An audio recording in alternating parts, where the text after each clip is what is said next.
Negotiators at the United Nations Climate Change Summit have reached a deal that calls on the world to transition away from fossil fuels. CTV's Scott Hurst joins us live with more on this. Scott, good morning. So the COP28 climate talks went into overtime on Tuesday as countries engaged in a shuttle to diplomacy to bridge deep international divisions over how to deal with fossil fuels. What more can you tell us about the meeting? Good morning, Jen. They did go into overtime, and there were fears that they would come to an impasse and not be able to agree on their direction for fossil fuels.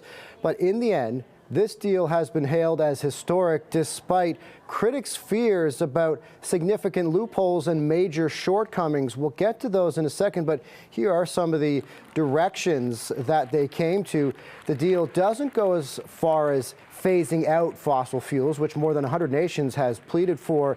Instead, it calls for a transitioning away from fossil fuels in a just, orderly, and equitable manner. And that transition would get the world to net zero greenhouse gas emissions in 2050. The deal also includes tripling of renewable energy capacity by 2030, doubling energy efficiency, and earlier in the conference, including an $800 million special fund to help poorer nations dealing with the effects of climate change. So that's what they came to in the final agreement, Jen. As you said, that did go in overtime. However, here are some of the problems. Here are some of the criticisms in the deal.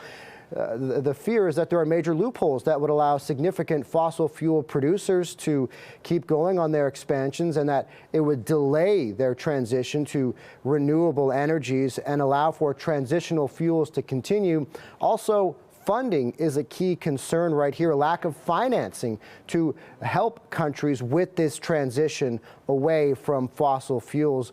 So those are the criticisms of this deal, even though a lot of people, Jen, are hailing this as historic as this two-week conference comes to a close. Okay, CTV National News' Scott Hurst reporting live for us. Thank you. Thank you, Jen.